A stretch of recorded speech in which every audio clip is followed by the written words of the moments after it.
Coucou, j'espère que tu vas bien et que tu supportes à peu près bien ces fortes chaleurs de ces jours-ci. J'enregistre ce podcast en parallèle de mon dernier article, les huiles essentielles de l'été. Donc, nous allons faire un petit récap ensemble sur les huiles essentielles à emporter avec soi ou du moins à avoir dans sa trousse santé. Alors, tout d'abord, je précise qu'il faut toujours acheter des huiles essentielles bio et chémotypées. Alors, bio et chémotypées pour garantir une bonne qualité d'huile essentielle.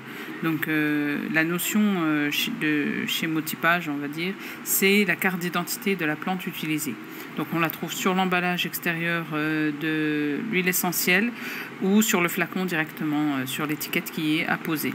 Voilà, donc des huiles essentielles bio et chémotypées. Autre chose avant de commencer, si on n'a jamais utilisé d'huile essentielle et qu'on a un doute sur sa sensibilité, sur d'éventuelles allergies, il faut toujours faire un test d'allergie. Donc on met quelques gouttes d'huile essentielle dans le pli du coude et on attend quelques minutes, voir si ça réagit, s'il y a une petite réaction, brûlure, démangeaison, etc. Donc s'il n'y a rien, c'est parfait. Si on a un doute, qu'on a l'impression que ça gratouille un petit peu, mais bon, sans plus, on fait un autre test d'allergie dans l'autre pli de coude, dans l'autre bras, mais cette fois-ci en mélangeant l'huile essentielle à une huile végétale. Voilà, et voir comment ça se passe. Dans tous les cas, s'il y a une rougeur, des démangeaisons, s'il y a des petites cloques qui se forment, des petits boutons, on n'utilise pas l'huile essentielle. On n'utilise pas d'huile essentielle en cas d'allergie. Voilà. Donc la première huile essentielle qui vient en liste... dans la liste des huiles essentielles d'été, c'est l'huile essentielle de lavande aspic. Alors, je précise bien, l'huile essentielle de lavande aspic. Donc, il y a plusieurs variétés d'huile essentielle de lavande. Et là, nous parlons bien de l'huile essentielle de lavande aspic.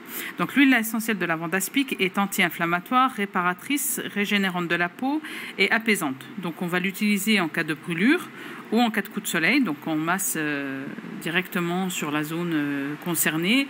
Soit, si c'est des petites zones, on peut mettre directement des gouttes d'huile essentielle pure, ou vraiment, si c'est des grandes zones, on peut mélanger à une huile végétale, par exemple à de l'huile d'olive. Voilà, donc on va l'utiliser également, cette huile essentielle de lavande aspic, pour soulager les piqûres d'insectes ou les morsures d'animaux. Donc par exemple, si on se fait piquer par une méduse en mer, on remonte vite, alors on frotte déjà avec du sable, et ensuite on renettoie avec de l'eau claire et on applique quelques gouttes de lavande aspic, ça soulage vraiment instantanément. Elle est vraiment parfaite, cette huile essentielle, car elle soulage, que ce soit les brûlures, les coups de soleil, les piqûres d'insectes, etc. Elle soulage vraiment instantanément. Donc celle-là, c'est une must-have à avoir dans sa trousse. Ensuite vient l'huile essentielle de lavande vraie. Donc là, tu vois que c'est déjà la deuxième variété de lavande. Donc l'huile essentielle de lavande vraie est également anesthésiante, analgésique et apaisante. Donc on va l'utiliser aussi en cas de piqûre d'insectes, mais elle apaise également les démangeaisons. Elle va aider à cicatriser plus vite. Et on peut mettre quelques gouttes sur un mouchoir, par exemple, et inhaler en cas de maux de tête dû à la chaleur. Donc quand il fait trop chaud, souvent on a un peu la tête lourde et... on a des céphalées. Donc là, on met quelques gouttes sur un mouchoir et on le respire et ça soulage vraiment aussi très bien. La troisième huile essentielle, donc celle-là, c'est une huile essentielle star, on va dire. C'est vraiment une must-have à avoir à la maison en toute saison d'ailleurs. Donc c'est l'huile essentielle de menthe poivrée. L'huile essentielle de menthe poivrée est anesthésiante, analgésique, apaisante. Donc on va l'utiliser également en cas de piqûre d'insectes. Donc si on utilise l'huile essentielle de menthe poivrée, on n'utilisera pas l'huile essentielle de lavande aspic par exemple. Bien sûr, on n'en utilise qu'une, c'est largement suffisant. On va l'utiliser, cette huile essentielle de menthe poivrée, en cas de blessure écho également. Donc blessure sans plaie ouverte, d'accord. On va l'utiliser en cas de mal de transport, en cas de digestion difficile, mais aussi en cas de jambes lourdes.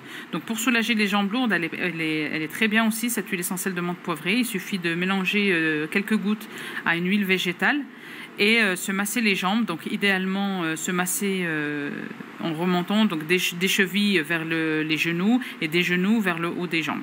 Voilà, donc ça c'est pour l'huile essentielle de menthe poivrée. Ensuite, alors celle-là, il faut à tout prix l'avoir, l'huile essentielle de basilic tropical. Donc surtout si on va à l'étranger, il faut l'avoir avec soi. Cette huile essentielle de basilic tropical est un antiseptique intestinal, donc elle est très intéressante. C'est également un antifongique, un antiviral et antibactérien. Donc on va l'utiliser en cas de digestion difficile, en cas de nausée, en cas d'infection intestinale, en cas de mal des transports, en cas de rhume des foins. Donc on va l'utiliser en mettant 1 à 2 gouttes de cette huile essentielle de basilic tropical sur un comprimé neutre. Donc si on n'a pas de comprimé neutre, c'est pas grave, on prend une petite cuillère d'huile d'olive ou de miel même et on met 1 à 2 gouttes et on la prend 2 fois par jour. Donc ça soulage aussi très très bien et très très vite et en profondeur. C'est vrai qu'en général après ça passe très bien. La 5e huile essentielle à avoir, peut-être aussi, c'est l'huile essentielle de camomille allemande. Donc l'huile essentielle de camomille allemande, donc encore là, c'est une variété de camomille, donc ne pas se tromper. L'huile essentielle de camomille allemande agit également sur les brûlures et les coups de soleil et elle agit aussi très très vite. Donc idem, si on utilise l'huile essentielle de camomille allemande sur, par exemple, un coup de soleil, on n'appliquera pas de lavande aspic. Donc on utilise soit l'une, soit l'autre. D'accord ? Donc voilà, là c'est les 5 huiles essentielles que personnellement j'emmène avec moi partout et que j'ai dès qu'il fait chaud. Bien sûr, il y en a d'autres, mais bon, moi je trouve personnellement, c'est mon avis, hein, celles-là suffisent. Donc sinon, en répulsif aussi, on n'a pas parlé des répulsifs.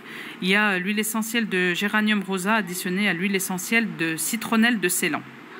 Donc c'est un mélange excellent pour repousser les insectes. Donc on va l'utiliser pareil, soit en ajoutant à une huile végétale et masser les parties exposées, donc les bras par exemple et les jambes, ou si on est posé par terre, on peut mettre quelques gouttes autour de nous, donc ça éloigne les insectes et elle est très très bien aussi. Donc vraiment, c'est ces huiles essentielles qu'il faut avoir. Après, il y a l'huile essentielle de citron, par exemple, l'huile essentielle d'eucalyptus citronné, qui sont également des répulsifs d'insectes. Il y a l'huile essentielle de gingembre, qui agit aussi contre le mal de transport. Il y a l'huile essentielle d'ylang-ylang, qui agit contre les coups de soleil, qui soulage aussi bien. Mais bon, celles que j'ai données en premier, les 5 premières, sont vraiment suffisantes. Voilà. Donc, pour récapituler un petit peu, on aura, pour lutter contre les piqûres d'insectes, on aura l'huile essentielle de lavande aspic et l'huile essentielle de lavande vraie. En répulsif, on aura l'huile essentielle de géranium rosa additionnée à l'huile essentielle de citronnelle ou l'huile essentielle d'eucalyptus citronné ou l'huile essentielle de citron. Pour les coups de soleil, nous aurons l'huile essentielle de camomille allemande, l'amande poivrée et la lavande aspic. Pour mal de transport, nous aurons l'huile essentielle de basilic tropical et l'huile essentielle de gingembre. Donc ça fait une bonne liste d'huiles essentielles. Donc toujours acheter bio et schémotypé. Maintenant, l'utilisation des huiles essentielles n'est pas une utilisation anodine qu'il faut prendre à la légère. Donc les femmes enceintes ou allaitantes ne consommeront jamais d'huile essentielle. Idem pour les enfants en bas âge. Pour les enfants de moins de 6 ans, nous serons attentifs à demander toujours l'avis d'un professionnel, donc avant toute application. Si on a un doute sur une éventuelle contre-indication ou une interaction avec un médicament qu'on prend pour une maladie chronique, par exemple, pareil, il faut toujours demander l'avis d'un professionnel. Donc j'ai déjà parlé du test d'allergie dans le pli du coude avant l'utilisation, c'est la première fois qu'on utilise les huiles essentielles. Et surtout, si les symptômes persistent, il faut aller consulter un médecin. Donc c'est pas la peine d'attendre et s'acharner sur les huiles essentielles. Donc si les symptômes persistent, on consulte un médecin. Voilà, ça sera tout pour ce podcast. Donc, tu retrouveras toutes les informations sur les huiles essentielles sur l'article de mon blog Les huiles essentielles d'été. Donc, le lien est en barre d'infos. Je t'invite à liker ce podcast et à le partager avec tes connaissances. Si tu n'es pas abonné à la chaîne, je t'invite également à le faire dès maintenant et à activer les notifications pour être au courant de la publication des nouveaux podcasts. Et il ne me reste plus qu'à te dire à très bientôt pour un nouveau rendez-vous naturel.